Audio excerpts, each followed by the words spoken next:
So I made a post earlier about like a tip for, for self-therapy, for self-care.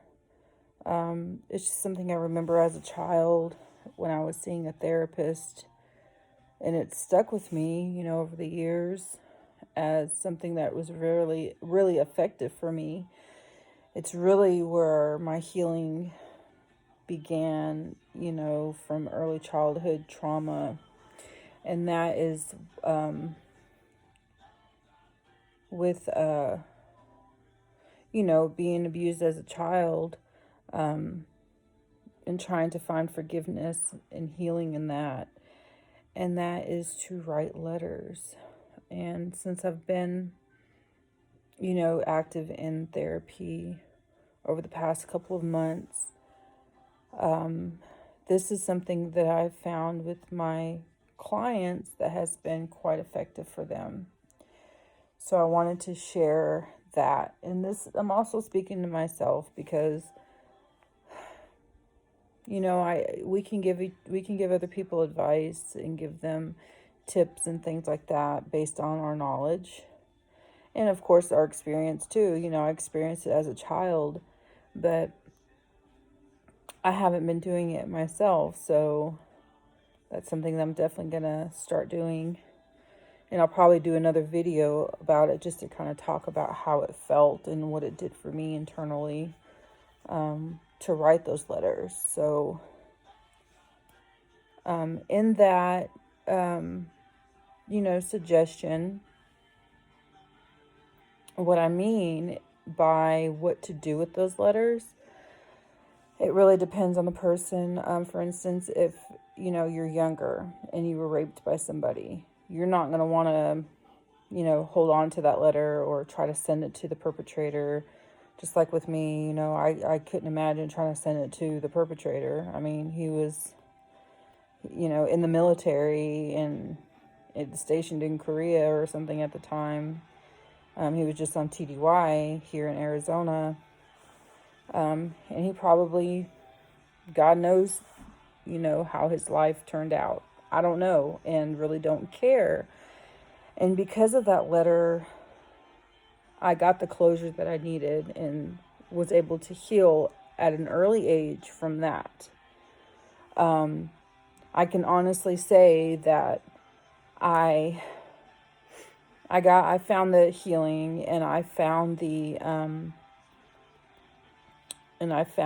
forgiveness towards him when I was younger because of therapy. And that's why I stress, therapy is really, really, really important for people who suffer trauma at any age of their life. And I thank God that my parents had, they were responsible in getting me the therapy that I needed as a little girl to get past that. And the sad part about it is,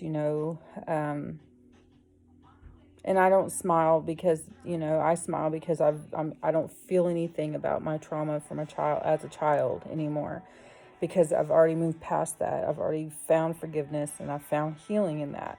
So now I'm able to talk about it freely. Even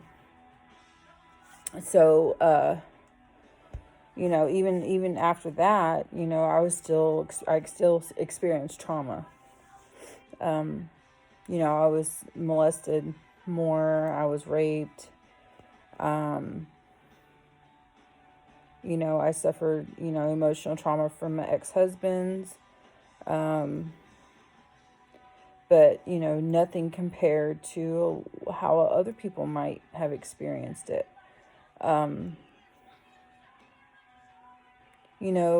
Everybody has their own story to tell. And in this video, I really want to encourage those who are watching this and who follow my videos. I don't get a lot of comments, and I can't really follow who likes my YouTube videos and things like that. And yes, I do share them on my Facebook. Sometimes I'll get a comment. Every now and again, I'll get a reaction.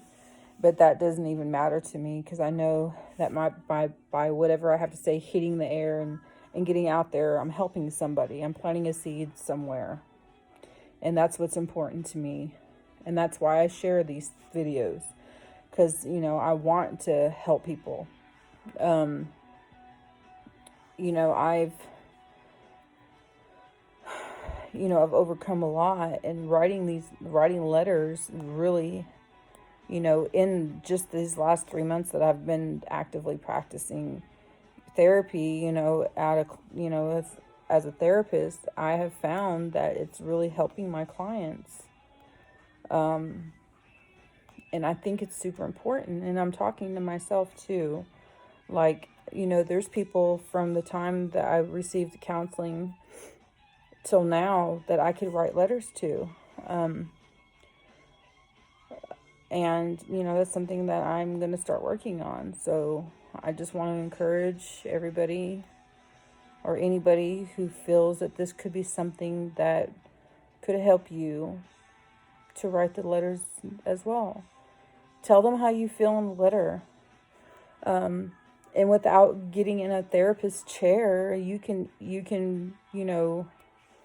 help yourself, just like I have to do. I haven't found a therapist. So, of course, it's good to have that. And I'm very, very grateful to be surrounded by good friends that I can just call and vent to and cry to. But to get really to the deep root of things, like for me, it's not important for me to read a letter that my client, gives, or hear the letter that my client is, or not gives, but is writing to whoever. It's not important, the contents of it, for me. It's important that they got that out and out. As a little girl, even all the way into adulthood, let me backtrack. As a little girl, I wasn't able to vocalize things. I was shut down, I was silenced. Even as I was being abused, I felt like something was weighing on me. And it took me many years to enjoy intimacy with people that I've loved because of that. It takes a very deep trust for me to engage in that, and even more trust to really, put my all into it and my emotion into it. And as I got older, as a teenager, the same thing. Like, I was raped by a boyfriend of my mom's. And I felt like I couldn't speak. I felt like I couldn't talk. I did say no, even as an adult when I lived in Tucson. Somebody came over to the house, and I just recently realized this man raped me, because it does something to you when you're sexually abused. It kind of, especially repeatedly, you kind of feel, you feel like a sense of guilt, like it's your fault that happened to you. And then it's hard to recognize that, yeah, in fact, I was raped. Like, he totally misunderstood me. And when he came over and he pretty much threw himself at me, I told him no. I told him to stop. And he kept doing it. And part of me was like, okay, there's that voice in my head, as it was when I was a little girl. You did something. You provoked this. You initiated it. It's your fault. You did this. So, he would be somebody I would have to write a letter to and tell him how I feel. Like, I said no, and it was not okay. And that, I'm very protective over that part of me, because I've spent so long trying to heal that part of me. And,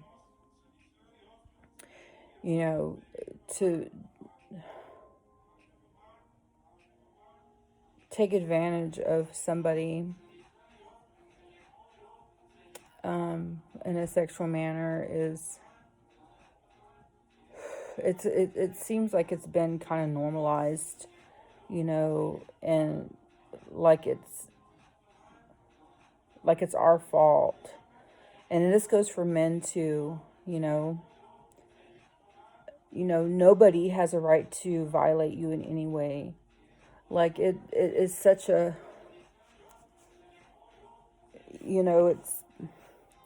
it's often like overlooked or frowned upon when we hear about men who speak out about being abused, by being abused or being abused by a family, their wives, It's not okay for a man to be hit and punched or, criticized constantly. And I'll be the first to admit that, I mean, I was quite the bitch, with my first husband. And I have to take accountability for that. Like, there were times where, it was always a contentious person because I was not happy within myself. I was young. I can't blame him entirely. I wasn't stupid. I was still an adult. We still ended up getting married and spending years together. So yeah, me bitching all the time probably did cause him to shut down and not talk to me for 7 years. So I can't sit here and blame him entirely for that. So, and this, I say all this to say these are like examples of substances, of subjects or, the substance for the letters that you write. And it's going to, when you take accountability, not blame, accountability, there's a difference. It changes things. And it might take us, because of ego and everything to get to that place. But once we're able to take accountability for things, and not, always put the blame on other people, it also brings healing to ourselves, because who are we lying to the most when we lie? Think about it. We lie to ourselves. And that's what's the most heartbreaking. Until we can be honest with ourselves, maybe write ourselves a letter. Write a letter to your younger self. Write a letter to your young adulthood self.